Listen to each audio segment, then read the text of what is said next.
Она во текот на денот, значи, прави околу 15,7 орбити и при секој ден оваа ракета, значи секојдневно оваа ракета паѓа од ова орбитална станица паѓа некаде за околу 65 метра. Од моментот на лансирање, значи од дента на лансирање пред 10 години, значи она е лансирана на 1998 година 20 ноември, па до денеска има некаде околу 39.000 обиколки на земјата, отприлика некаде околу милиарди и пол километри има свртено околу земјата. Масата, значи денеска, ако земеме, значи некаде од пред месец дена, масата на ова орбитална станица изнесуваше некаде околу 180 тона и волуменот внатре кој што е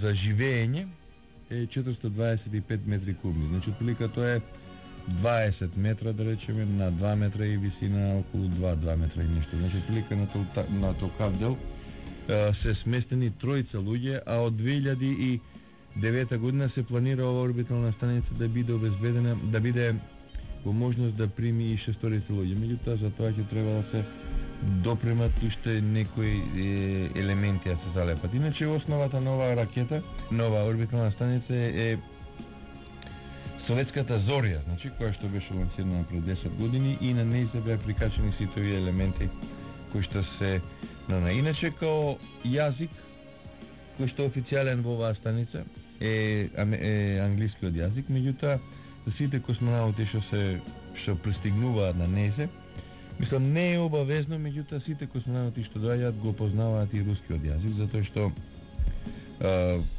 буквално некаде околу 70% од орбиталната станица е од руско производство. Иначе како главни, како да ги кажеме, кои што гравитираат према оваа станица, како главни држави, значи тука се Советскиот сојуз, после тоа Русија, нели? Јапонија, Канада, Бразил и Европската вселенска агенција, а нешто подоцна, значи кон ова орбитална станица се као членки се приклучи државите Грција и Луксембург. Колку, не ни кажете само колку време можат овие вселенски летала да се задржат со своите туристи во Да, па негде колку не, или у часови. Од 7 дена па до 10 дена. Од 7 до 10 дена. Мислам, од 7 до 10 дена они толку се планирани тие летања, толку се планирани и мислам толку и воздух, толку и храна, толку и сите ние потребштини за да остане човекот има за тој туриста. Так. Сега би оделе со нешто друго, со нешто што верувам дека сите очекуваат дека ќе го поставиме. Тоа нешто е како се подготвуваат, како се треба да се подготват туристите за да станат вселенски туристи, но ајде ова прашање ќе го конвертираме, одиме најапред малку со музика, па се враќаме овде во студиото. А сега, Зоране, да го отвориме она прашање, нели, како течат подготовките и што се е неопходно да се подготви за еден обичен граѓанин, обичен човек да се пласира, нели, да си купи мандат да биде вселенски турист. Па да, нормално прво што треба е да има пари, нели, па за да може да се. Иначе што се однесува до И колку време траат тие подготовки? Па тие подготовки збилика траат месец до месец и пол. Еве конкретно сите шесторица космонаути што беа претходно беа на подготовки во звездениот град поред Москва. Значи дел од подготовките беа на звездениот град, а дел во Казахстан. Сега таму на подготовките обично се работи на физичка кондиција, значи најпред што треба да се види е тоа да се види дали самиот туриста он на некој начин ги задоволува тие медицински стандарди за да може да полета по Вселената, и откако ќе се извршат сите тие припреми, мислам сите тие подготовки, медицински испитувања, значи тек тогаш он навлегува во тоа и да може да почне да започне со тој тренинг за да почне да лета во Вселената. Иако и тоа не е гаранција, да речеме 2 минути пред самото полетување може космонаутот да биде или вселенскиот турист да биде одбиен, целата мисија да биде откажана. Мислам тоа се има дури на 20 кандидати и случаи. Сега што се работи? Значи се работат сите оние вежби за да се подигне нивото на кондицијата и се работат низа вежби во вода за да се зашто едино таму може да се испита да се долови на некој начин гравитацијата што ќе осетат они при прелетањето без тежинската состојба. Исто така при самото пилотирање се користи оне војниот авион МиГ-25, значи оној авион што допред 10 на 15 години беше страф и трепет за американците и за целиот свет, денеска се користи као база за тренирање на идните вселенски туристи. Сега нормално откако се тоа ќе се доведе во некоја состојба и се медицинските резултати му дозволат на тој вселенски туриста да може да полета, значи он се носи во космодромот во Казахстан. Таму исто така се продолжува со таа низа на вежби. И оние последните 24 сата пред да полета нели космонаутот, пред да полета вселенскиот турист, значи они се пред самото полетување се носат нели на традиционален доручек кај што одат космонаутите. И при тоа се апелира до космонаутите. Мислам, космонаутите да си го знаат него до вселенскиот туриста да не претера со тој доручек, затоа што самото полетување и носење во таа безтежинска состојба им издадава проблеми на самите космонаути. После тоа обично по некоја стара советска традиција, значи се гледа некој советски филм од времето на граѓанската војна во Русија од 1818 до 1922 година. Обично тука се прават и оние последните фотографии пред полетување, поздравната поздравување. Поздравување, кога века споменуваш, може ли да се предпостави вселенскиот турист да не се врати? Па не, добро, не дај Боже, мислам тоа. И она што екипажот се враќа, она што е интересно тука што се прави.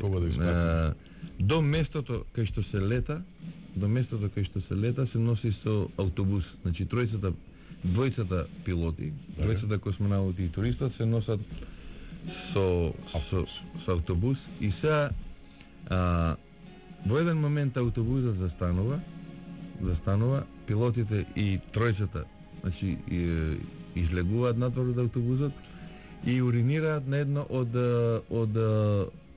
од тркалата на автобусот. Значи тоа е обичај кој што го правил Јури Гагарин, уште нели на 12 април 1961 година, и тоа обичај и денеска сите го прават. Меѓу кои вселенските туристи. Меѓутоа тие туристи има една жена, значи не ми е ясно како тоа да го правила. Меѓутоа тоа е станато како традиција. И сите пилоти и сите космонаути тоа го прават на некој начин. Зашто видите, космонаутите се доста суеверни луѓе. Мислам не само за овие туристи, него и претходните ги правеле сите тие обичаи, сите тие, како да ги кажам, ритуали, као што ги правеле оние космонаути кои што успешно се вратиле од тоа. Значи, Стабилчевски можева да биде наша тема во некоја наше следно издание, бидејќи очигледно е дека си има доволно информации за тоа. И што велиш, побрзо ќе одиме ние како туристи, како масовен туризам ќе го развиеме во Вселената, или пак е поизвестно дека во тоа меѓувреме некои вселенци ќе си играат туристи, па ќе ни дојдат овде кај нас? Па не, мислам дека еве сега од овој вселенски туризам го прават две фирми во светот. Значи као они транспортниот дел го прави советски, поточно Русија, Роскосмос, а доека оној дел кај што за прибирање на туристи го прави една америчка агенција, значи Space Advantage, значи вселенска авантура. И оваа фирма има нарачено до Советскиот сојуз, значи некаде до 2011 година да конструира некој летало, значи најверојатно тоа летало типот на Сојуз, кој што ќе може со себе да понесе што поголем број на туристи. Значи се смета дека до 2011 година Советскиот Сојуз ќе конструира летало од групацијата на Сојуз со кој што ќе може минимум да полетаат плюс тројца туристи. Значи екипажот би бил некаде петорица луѓе, значи двајца пилоти и тројца туристи. Затоа што прескако што рекол поборувачката е многу голема во однос на понудата што може да се нуди. Иначе она што сакав да го кажам, Советскиот сојуз Русија започна прва со ова да го. Меѓутоа, кој идеја ова беше на американците.